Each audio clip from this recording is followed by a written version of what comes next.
नमस्ते।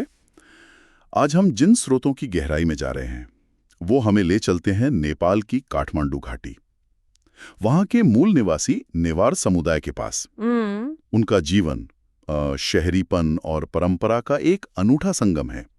हिंदू और बौद्ध धर्म भी साथ साथ चलते हैं। तो हमारा मकसद इसे समझना कि ये सब कैसे बुना है। बिल्कुल। और देखिए, उन्हें अक्सर नेपाल के सांस्कृतिक बुनकर भी कहते हैं। ये कोई छोटी बात नहीं है। अच्छा, सांस्कृतिक बुनकर? हाँ, उनकी कला, उनकी वास्तुकला, त्योहार, उनका वो शहरी रहन सहन, ये सब घाटी की पहचान से जुड़ा है, एकदम अभिन्न अंग है। और हाँ, उनकी अपनी भाषा भी है, नेपाल भाषा। ये नेपाली से अलग है, एक चीन तिब्बती भाषा परिवार की। पर हाँ, ज्यादातर लोग नेपाली और दूसरी भाषाएं भी बोलते हैं आजकल। तो चलिए इस ताने बाने को थोड़ा और खोलते हैं। स्रोत बताते हैं कि नेवार समुदाय वो मुख्यतः शहरी हैं। काठमांडू, ललितपुर, भक्तपुर जैसे पुराने शहरों में बसे हैं। वो पारंपरिक आंगन वाले घर होते हैं ना? हाँ, बहाल। हाँ, और वो तंग गली। बिल्कुल, ये उनकी शहरी बनावट की पहचान है। पर दिलचस्प बात ही है कि इतने शहरी होने के बाद भी चावल की खेती वो इनके जीवन और रस्मों में बहुत अहम है। ये शहरी और कृषि का मेल थोड़ा अनोखा नहीं लगता? हाँ, अनोखा तो है, और यही तो उनकी खूबी है। देखिए, शहरी जीवन से क्या होता है, घने सामुदायिक संबंध बनते हैं। उनकी वास्तुकला में, उनके मिलने जुलने में ये साफ दिखता है। अच्छा। लेकिन वो जो कृषि का चक्र है ना, वो आज भी उनकी कई रस्मों और त्योहारों की नींव है। वो शहरी जीवन को जड़ों से जोड़े रखता है। ये ऐसा नहीं है कि या तो शहर या खेती, दोनों का गहरा रिश्ता है। ये उनके लचीलेपन को भी दिखाता है। और ये समुदाय की बात चली है तो स्रोतों में गुथी का जिक्र बहुत आता है। ये गुथी क्या चीज है और क्यों इतनी जरूरी है? गुथी को समझना निवार समाज को समझने जैसा है। ये पारंपरिक सामाजिक धार्मिक संगठन है, ट्रस्ट जैसे। ओके। इनका काम त्योहारों का आयोजन करना, किसी के अंतिम संस्कार की व्यवस्था देखना, मंदिरों और सार्वजनिक जगहों की देखभाल करना, सब कुछ। बाप रे, मतलब बहुत जिम्मेदारी है। था। ये एक तरह की उनकी पारंपरिक सोशल सिक्योरिटी और कल्चरल प्रिजर्वेशन सिस्टम है।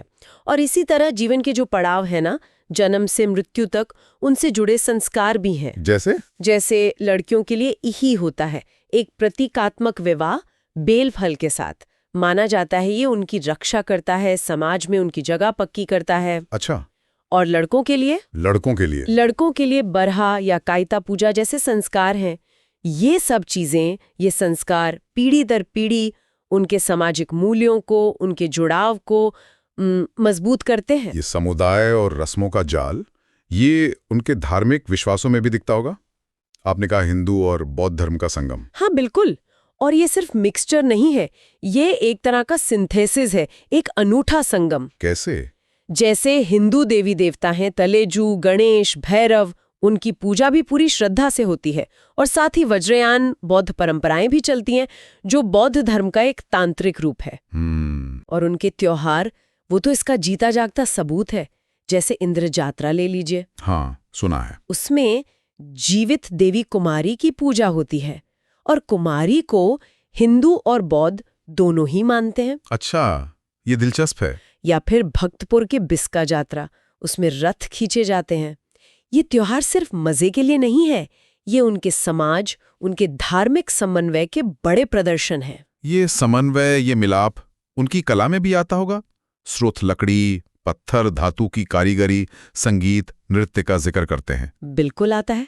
चाहे वो मंदिरों और घरों पर बारीक लकड़ी की नक्काशी हो, या धातु की मूर्तियां हो, या फिर वो लाखे नृत्य जैसे जोशीले मुखौटा नृत्य, या धिमेन जैसे उनके अपने बाजों का संगीत। इन सब में अक्सर आपको हिंदू और बौद्ध दोनों परंपराओं के तत्व मिलेंगे। सही। ये कला सिर्फ सजावट नहीं है, ये उनकी पहचान है, दुनिया को देखने का उनका नजरिया है।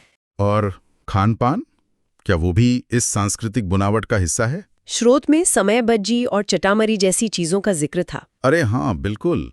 खाना तो बहुत अहम हिस्सा है।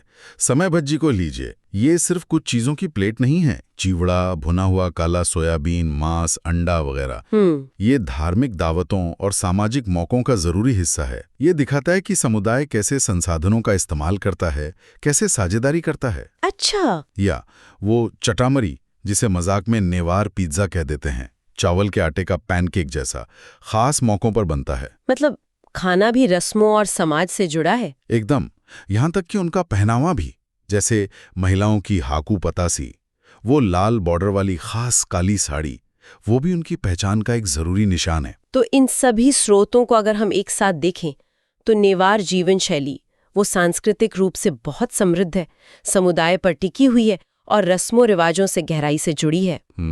शहरी होते हुए भी अपनी जड़ों से जुड़े हैं, कला और धर्म का वो समन्वय संभाल कर रखा है। ये सब मिलकर उन्हें सच में सांस्कृतिक बुनकर बनाता है। बिल्कुल सही कहा। उनकी पहचान किसी एक धागे से नहीं बुनी है, ये सारे धागे हैं उनकी। वो अनोखी सामाजिक व्यवस्था जैसे गुथी, उनकी मिलीजुली धार्मिक आस्थाएं जो रोजमर्रा की जिंदगी और त्योहारों में दिखती हैं, उनकी कला की विरासत, इन सब के जटिल मेलजोल से ये पहचान बनती है। ये एक जीती जागती संस्कृति है जो लगातार खुद को बुनती रहती है, बदलती रहती है। और यहीं पर एक सवाल मन में आता है सोचने के लिए। ये जो समुदाय, रस्में और शहरी जीवन का गहरा ताना बाना है, भविष्य में आधुनिक दुनिया का असर, बढ़ता शहरीकरण, बदलती जीवन शैली, ये सब इस अनूठी नेवार सांस्कृतिक बुनावट को कैसे प्रभावित करेंगे? हाँ, ये सोचने वाली बात है। क्या ये धागे मजबूत रहेंगे या कुछ टूटेंगे या फिर किसी बिल्कुल नए पैटर्न में बुन दिए जाएंगे? इस पर सोचना वाकई दिलचस्प होगा।